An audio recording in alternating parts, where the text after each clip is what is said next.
We're going to have next author Megan Russ. So let me add her in. Hi, Hey Kay, how are you doing? I'm doing great. How about you tell us today, what your work is that you want to highlight and introduce yourself to the audience?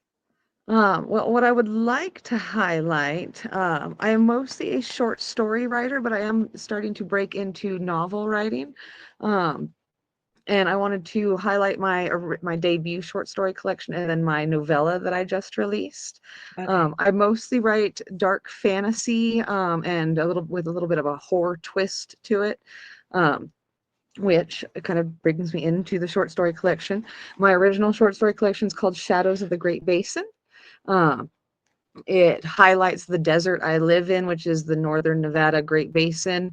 Um, I bring some of the local lore and history to life in these like horror type um, short stories. They've kind of been compared to like campfire stories, um, like Goosebumps and Tales from the Crypt. Some reviewers have related the stories in here to those. Right. And I took the last story in this one and created my novella Waves of Green. Uh, and I took our little local mascot here in Fallon, Nevada, which is a wave of alfalfa. It's called a green wave. Um, and I thought, okay, wait, what if something lived in the alfalfa to make the alfalfa do the waves and it wasn't just this desert wind? And so I came up with this little monster that haunts our cornfields and our alfalfa fields every 10 years and comes back and, kind of terrorizes our town out in the fields and the farmers and stuff. So I wanted to bring a little bit of uh, people, awareness to people that Nevada isn't just Las Vegas, which is actually like 7 hours away from me. So, Okay. So how long have you been writing? um, I've actually been telling stories and like trying to be a writer since I was like 8 years old. In elementary school, I entered into this like story contest that our library did, and I told this story about a rabbit and a horse that go on an adventure. I like honestly can't remember what the adventure is anymore. I just remember it was a horse and a rabbit. And so Right. I won this contest and they published our books and like had them in our little school library. And I thought, oh, I'm good enough to be published in my school. I'm gonna write stories and stuff for other people to read.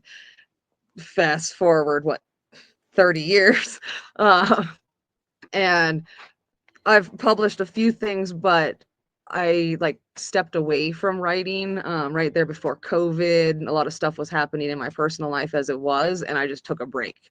Like I couldn't anymore. Like the community just wasn't what I needed it to be. I didn't have the support in my personal life to be writing anymore, and I just couldn't do it anymore. And then however, I found myself after some large life changes and decided, I have a whole different support system. The community is a lot different now, I feel like, more welcoming to new incoming indie authors.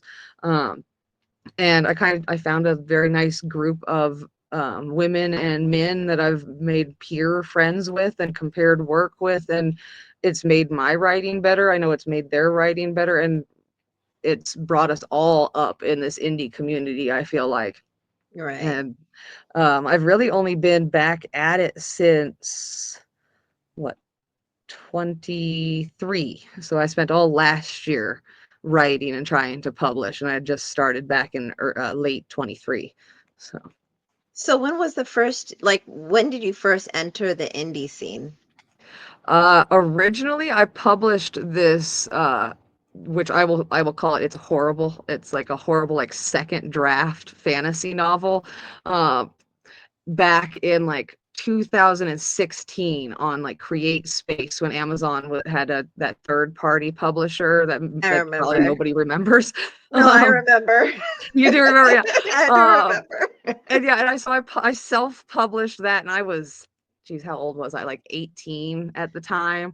I didn't know what I was doing. I didn't have an editor. I didn't even have like any friends read it really. I read it, and I was like, it's good enough. And I put it out there. it's not. Like, don't even go bother looking that up. I'm sure it's probably still on Amazon because I don't even have access to that account anymore. But like, yeah, and then I published a couple more through that account and then just stopped because I didn't know what I was doing. Obviously, I didn't have any marketing experience. I didn't have peer support. Like I was that introverted writer that just thought if I write something and put it out there, that's good enough. And it's like, no, there's a lot more to it. There is so much more to it that most Yeah, people don't realize that like no, you have to be willing to talk to people, you have to be willing to do this type of stuff, like put yourself out out there. there. And like I've been pushing some of my peers like because I love one of his writing and he like he's so nervous about putting himself out there and I'm like you got to or nobody's gonna hear about you, right? Right, So right. You know, the crazy thing is because I first published, I believe it was like in 2011, and that was when, indie publishing just sort of broke out. right. Like, there's this one author now who's like, she sold millions of copies, Amanda Hawking. And I remember when she first published, like, that was when I entered, when she was just Yeah, I do busting out recognize on the that name. scene. Right. She was like one of my favorite authors at the time. Like, she's still, I still love her work. But yeah, back then it was like the Wild West out there. Like you Oh pushed yeah. your work out there, maybe somebody read it if you got lucky. If you were lucky, yeah. Right. Cause yeah, I mean, like, Kindle was bare like a new thing. I mean, like, so yeah, it's like people were still having to spend money to Right. order your book and wait a couple days to get it. And now at least it's at their fingertips if they have a Kindle or an ebook reader. But it's like, yeah, Right. it Right. was it's a little bit easier now. Right. Were there any other platforms that you published on other than Amazon and Create Space? No, I've only ever used Amazon. I've like dabbled in what is it, draft to digital, D to D, and Ingram Spark. I've just never actually like gotten all the way through the process because I'm just like, I know Amazon, I know the KDP at this point. Right. It's what, three easy steps of upload, upload, upload, and I'm good. You Right. know, versus Right. yeah, there's a lot to the other ones, and I'm just like, at this, I know like there's my novel that I'm working on for later this year. I really want to probably go with a larger distribution than just Amazon, but I'm not there yet with those Right. steps. Yeah. There are a number of platforms. Some of them are still free. There was Smashwords. I used to publish like the most raunchy little stories on I Smashwords. used And then right, nobody read them. Wattpad. Yeah, I mean, I used Wattpad back in the day, the Smashwords.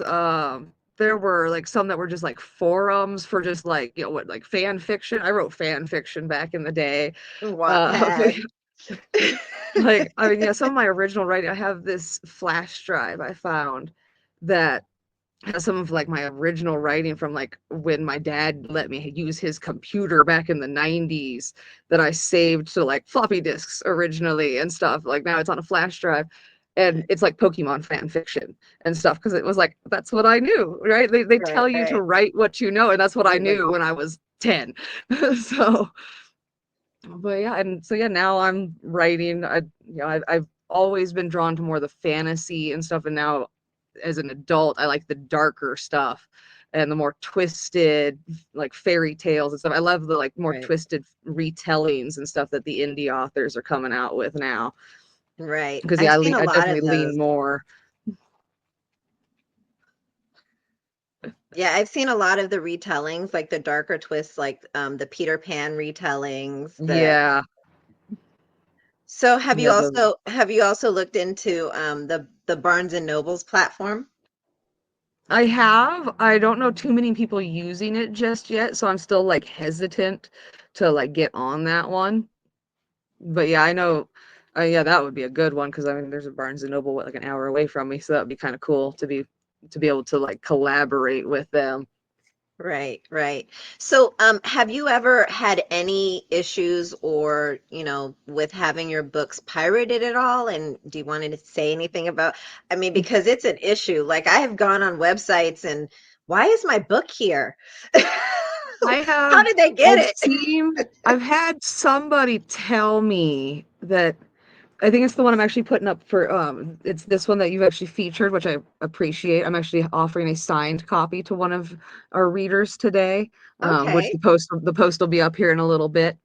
Okay. Uh, but yeah, I have had a reader say that they saw this one and one of my other ones on one of those sites, and I know it kind of sounds horrible of me. It's like my opinion is I don't want people stealing our work, and it's wrong, but obviously people are doing it, and it's just like if you're gonna read it, at least go and write a review.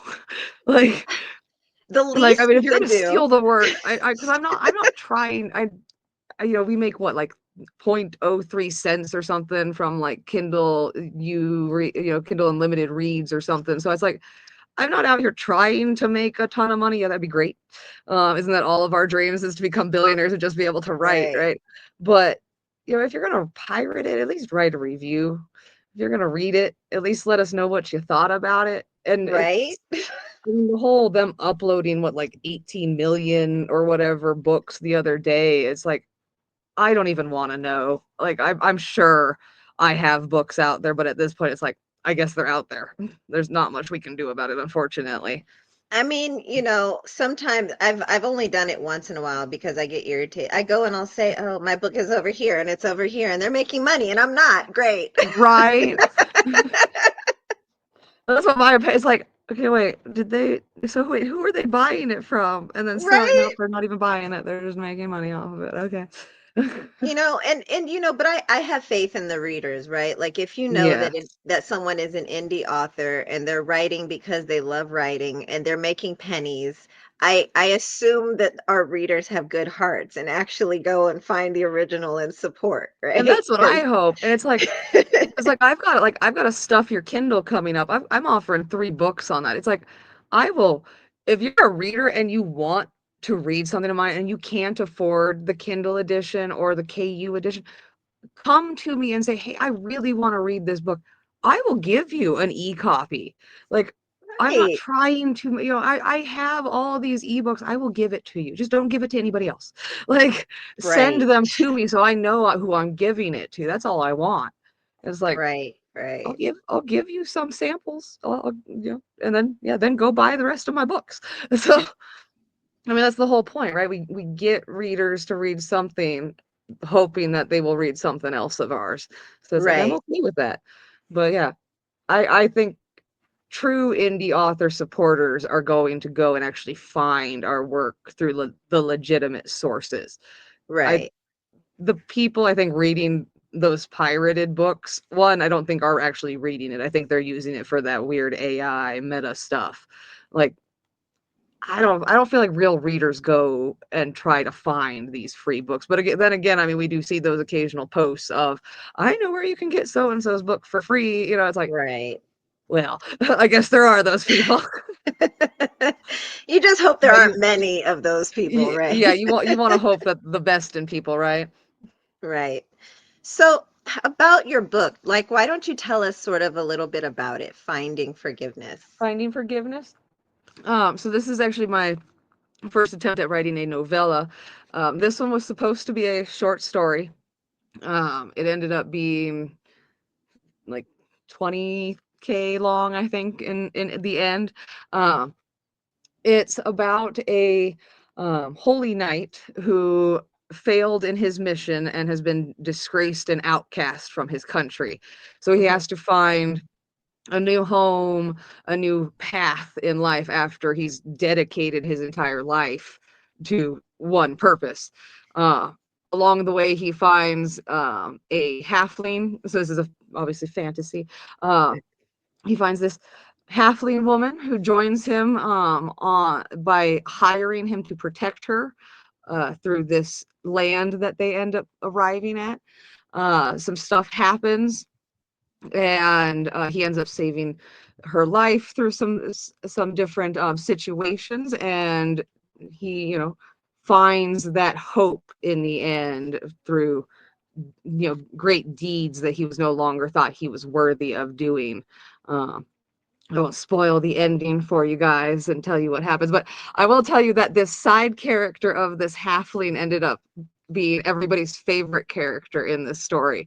um, And I like, I mean, I wrote her to be a likable character, but every single review has said that they loved Sally and how much they loved this witty halfling that joins him on this journey. It's like, well, I mean, yeah, he's the serious one and she's the wise cracking one. So I mean, yeah, I guess that's the more relatable character.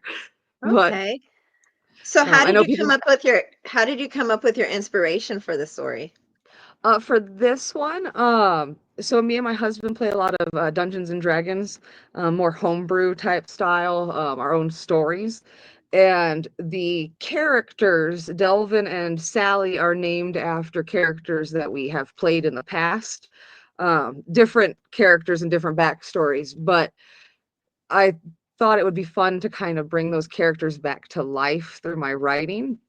And we've had these tragic backstories that end up having like these hopeful endings. And so I wanted to write a short fantasy story. It was supposed to be submitted to an anthology as a short story. And then, of course, once it went over the word count, I was like, well, this is its own story now. And Right. so went with it.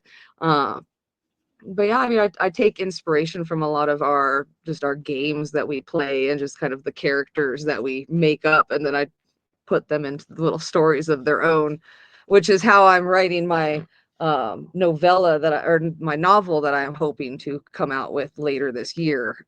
It's actually based off of our current homebrew campaign.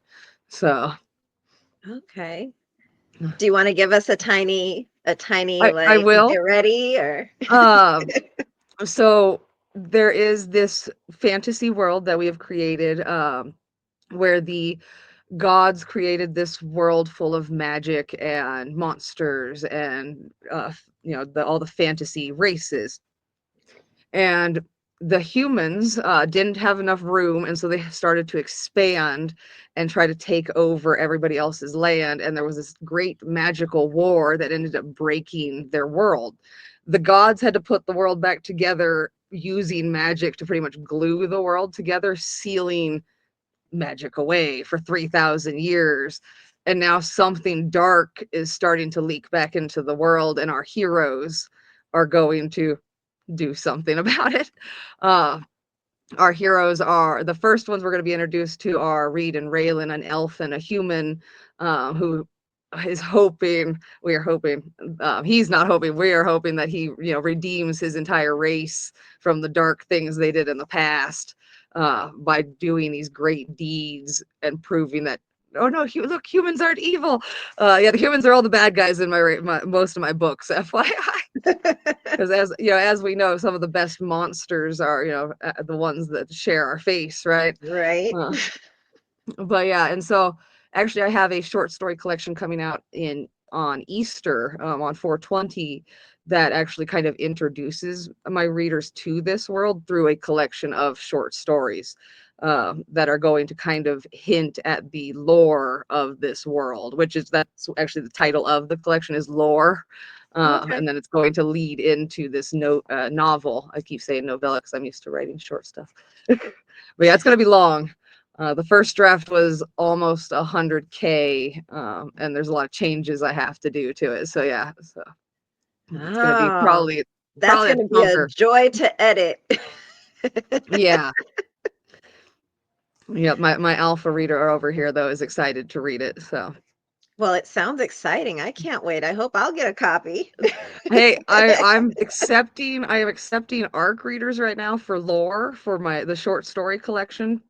I'm gonna Uh-huh. be sending that out at the end of the week, actually, to some ARC readers. Okay. So if anybody wants to sign up, that's on my link tree, which will be posting here soon. There Uh, you go. so yeah, and I'm excited about it. I'm excited to introduce my readers to this dark fantasy world we've created. So it should be fun. That sounds amazing. I just want to thank you so much for coming on here and telling us today. And I thought it was so amazing and like such a great idea to utilize Dungeons and Dragons as your inspiration to write stories. I was like, ooh, that's a good Yeah, idea. I mean, I know some, like I've known some writers that like they will like kind of play their own little game to tell their, kind of to help them outline. And Right. I mean, I've always loved the game to begin with, and that's kind of how me and my husband met anyway, and we still play it to this day. And I'm like, okay, wait, we're already telling a story. it is a Right. good story.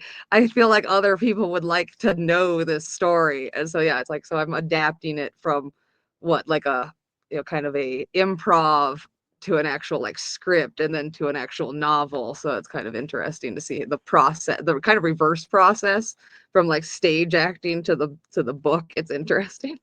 That's amazing. Okay. Well, thank you so much for coming on here Thank today, and make you. sure that you give us all of your contact information for the readers Absolutely. to be able to get a hold of your work. Yes, I believe my link tree will be posting over on your page here in a couple minutes. My first giveaway was for one of my other collections, and that's posted on there. And then my second one will just be, yeah, if you guys just follow me on some of my socials and then post screenshots of them, and I will put all your names in a wheel, and one lucky reader will get a signed copy. I'm excited to send it out Okay. to somebody. Okay. So, yeah. Awesome. Thank you, Kay, for having me. Thank you, everybody. Have a good day. All right.